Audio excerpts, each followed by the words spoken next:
Assalamualaikum warahmatullahi wabarakatuh. Bismillah walhamdulillah.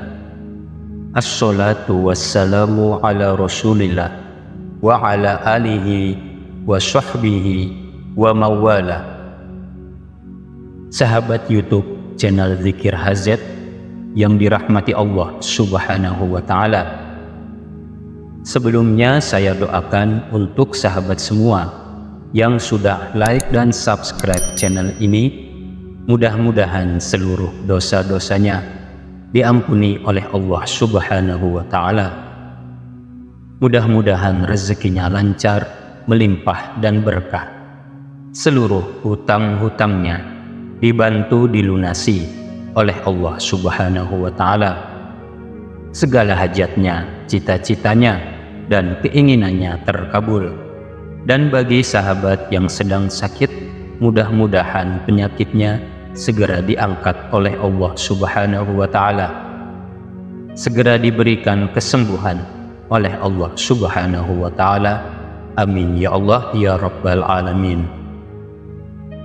Sahabat beriman yang dirahmati Allah, pada kesempatan ini saya ingin memaparkan keagungan, keistimewaan antara waktu maghrib dan isya. Ada amalan sunnah yang sangat dianjurkan di waktu tersebut.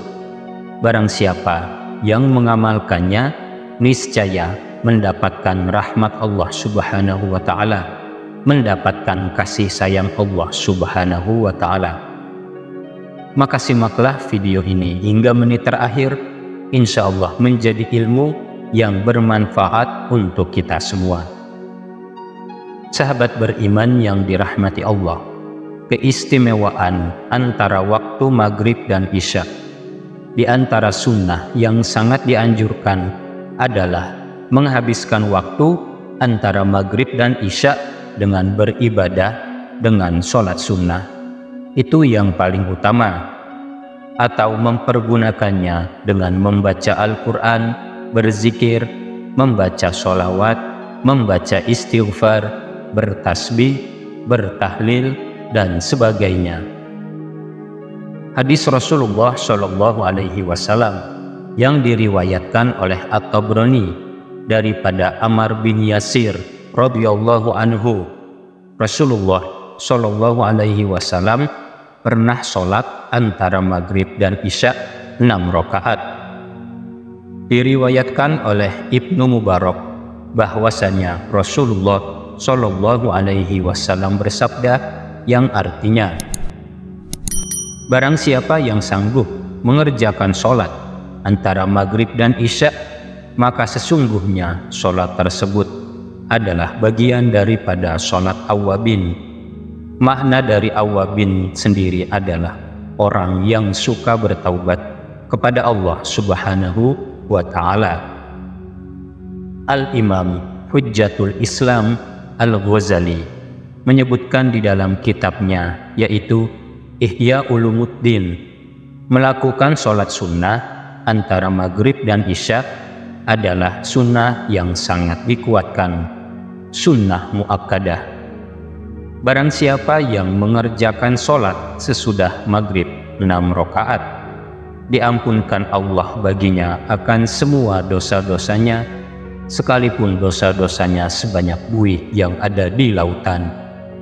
Di dalam hadis lainnya, Rasulullah Shallallahu Alaihi Wasallam pun bersabda, barang siapa yang sholat 6 rakaat sesudah sholat maghrib, yaitu sholat sunnah awabin, dan tidak diselingi di antaranya dengan suatu pembicaraan, niscaya sama pahalanya dengan beribadah selama 12 tahun.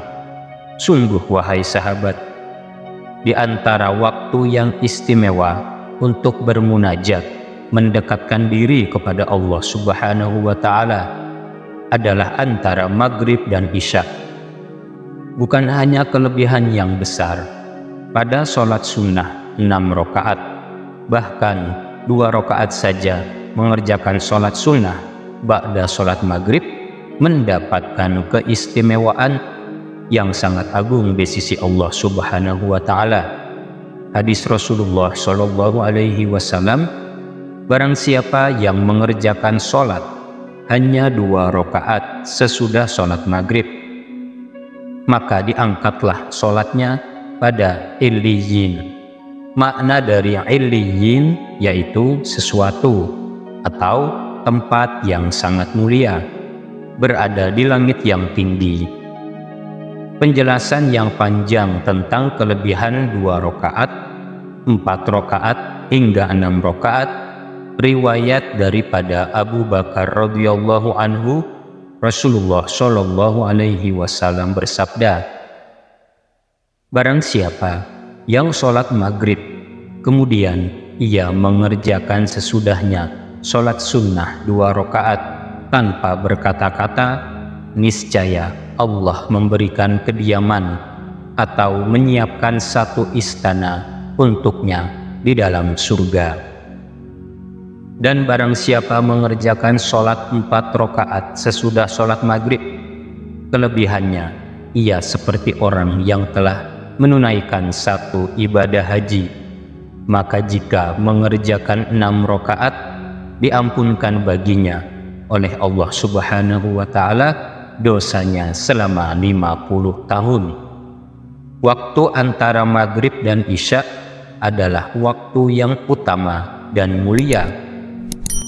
Maka wajar para alim ulama, para aulia Allah mempergunakan di waktu tersebut di dalam ketaatan dan menjauhkan pekerjaan yang sia-sia serta melalaikan. Lafaz niat sholat sunnah awabin adalah sebagai berikut: usolli sunnatal awabin rok'ataini lillahi ta'ala. Aku sholat sunnah awabin 2 rakaat karena Allah Subhanahu wa Ta'ala. Di setiap 2 rakaat 1 kali salam. Orang yang istiqomah mengerjakan sholat sunnah awabin, dia akan selalu disayang oleh Allah Subhanahu wa Ta'ala, selalu dicintai oleh Allah Subhanahu wa Ta'ala. Karena awabin maknanya adalah orang-orang yang suka bertaubat kepada Allah Subhanahu wa Ta'ala. Istiqomah mengerjakannya meskipun hanya 2 rakaat, berarti dia selalu berada di dalam taubat kepada Allah Subhanahu wa Ta'ala. Allah Subhanahu wa Ta'ala tidak akan pernah melupakan hamba-hambanya yang suka bertaubat kepadanya. Disebutkan dalam Al-Quran yang artinya, sesungguhnya Allah Subhanahu wa Ta'ala sangat mencintai, menyayangi kepada hamba-hambanya yang suka bertaubat dan hamba-hambanya yang suka menyucikan diri. Demikianlah para sahabat, amalan di antara waktu maghrib dan isya. Semoga kita semua diberikan kekuatan oleh Allah Subhanahu wa Ta'ala untuk dapat mengamalkannya. Amin Allahumma amin. Sekian, semoga bermanfaat. Wallahu a'lam bishawab. Wassalamualaikum warahmatullahi wabarakatuh.